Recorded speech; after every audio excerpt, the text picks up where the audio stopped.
নমস্কার বন্ধুরা, কেমন আছো তোমরা সবাই? আশা করি ভালোই আছো। আমার নতুন আরেকটি ব্লগে তোমাদের সবাইকে স্বাগত জানাচ্ছি। সকালে কিন্তু রান্নাবান্না, খাওয়া দাওয়া, বাসন মাজা সবই হয়ে গেছে। আর ছেলেও স্কুলে চলে গেছে।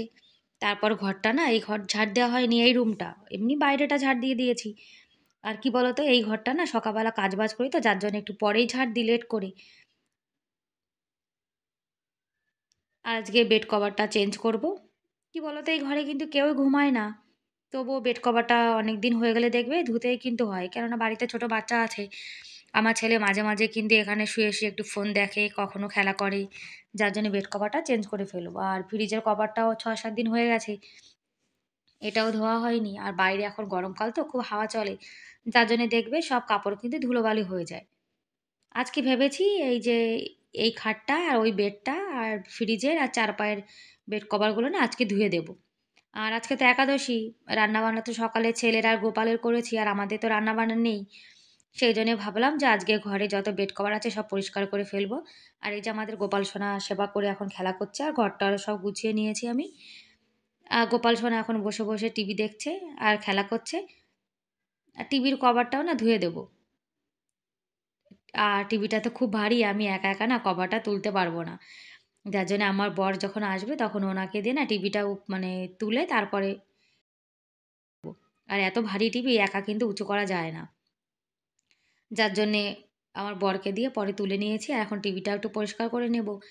আর এই টিভিটা কিন্তু, টিভি কি মানে ঘরে যা ছোটো মোটো ফার্নিচার আছে সব কিন্তু রোজই পরিষ্কার করতে হয়। তা না হলে দেখবে সব কিছু কিন্তু মানে ধুলো ধুলো হয়ে যায়। আর বন্ধুরা, তোমরা যারা ভিডিওটি দেখছো তোমাদেরকে অনুরোধ করছি, প্লিজ তোমরা একটা লাইক করে ভিডিওটি কন্টিনিউ করো।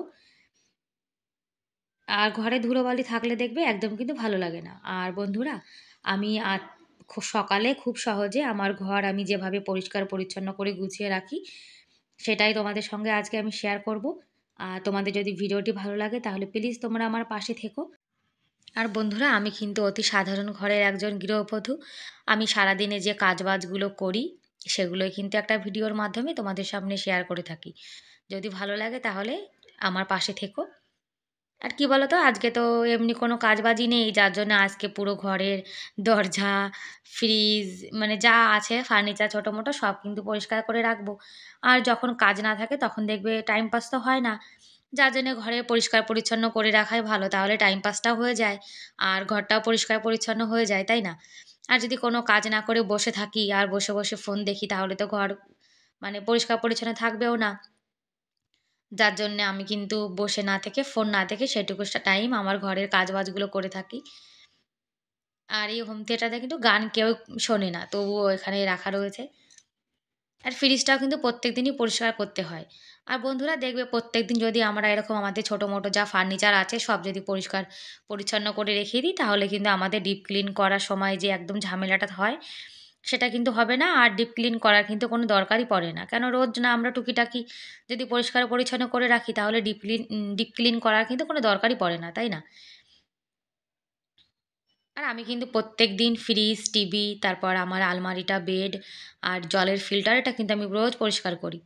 আর আজকে ভাবলাম যে মিক্সিটাতে অনেকদিন মশলা পিষেছি, এটা পরিষ্কার করা হয়নি। যার জন্যে আজকে মিক্সিটাকে একটু পরিষ্কার করব।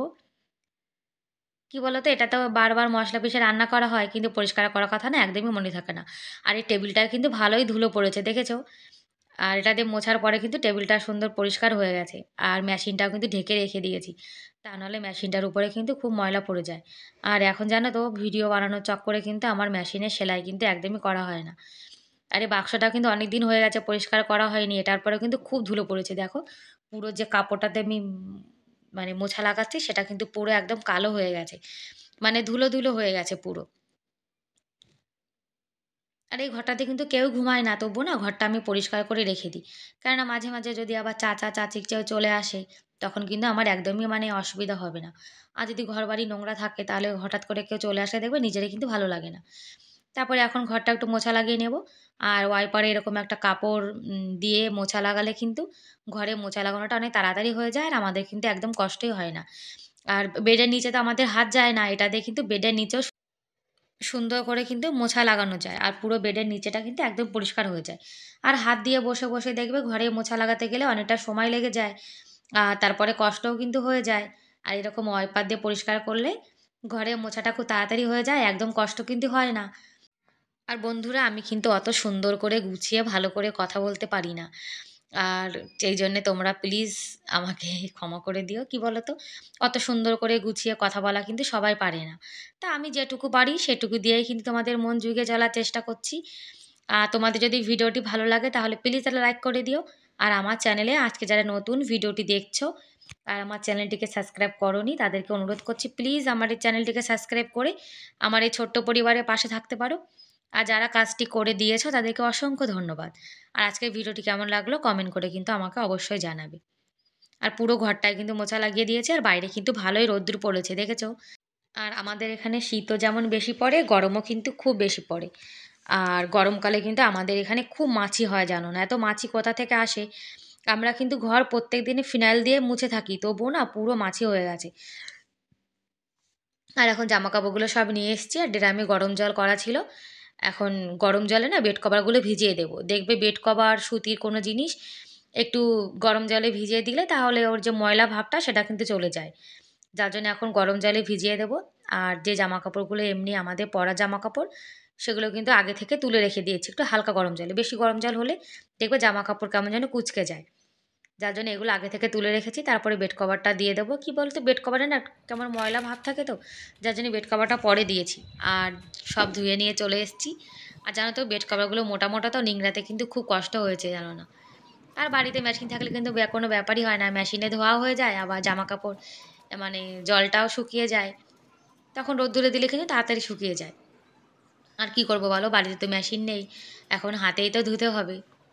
আর রোদ্দুরটা কিন্তু খুব সুন্দর, জামা কাপড় কিন্তু 2 ঘন্টা মানে 1 ঘন্টার মধ্যে শুকিয়ে যাবে। আর ছাদের পরে জানো না সারাদিন কিন্তু খুব রৌদ্র থাকে, যার জন্য বেশি সময় কিন্তু থাকাই যায় না। আর বেড কভারগুলো এই পাশে দিয়েছি, এক পাশে দড়িতে বেশি জামা কাপড় দিলে না তারপরে দড়িটা ছিঁড়ে যাবে। যার জন্যে কটা জামা কাপড় ওদিকে দিয়েছি, আর কতগুলো এগুলো এদিকে দিয়ে দেবো।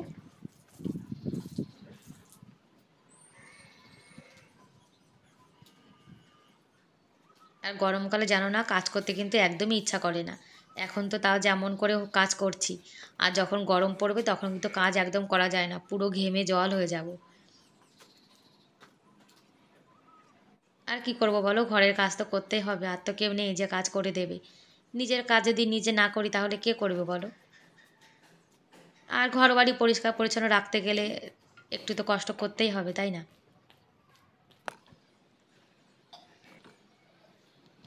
আর দেখো ফুল গাছগুলো কিন্তু সকালে জল দিয়েছিলাম, যার জন্য কিন্তু অতটা শুকায়নি। আর কত সুন্দর রোদ্দুর উঠেছে দেখেছো, আশপাশটা কিন্তু সুন্দর লাগছে। আর এখন জামা কাপড় উপরে দিয়ে এসেছিলাম, তখন খুব গরম লেগেছিল, যার জন্য এখন একটু জল খেয়ে নেবো। আর জানো তো খালি পেটে কিন্তু একদমই কাজ করা যায় না। আর একাদশীর উপোসে রয়েছি তো, যার জন্য কিন্তু কাজ করতে একটু কষ্ট হয়েছে। কিন্তু কি করব বলো তো, ফ্রি থেকে তো কোনো লাভ নেই। তার থেকে কাজ করলে কিন্তু টাইমটা পাস হয়ে যায়। আর চার পায়ের কভার মানে চাদরটা নেই, যার জন্য দেখো কেমন খালি খালি মনে হচ্ছে।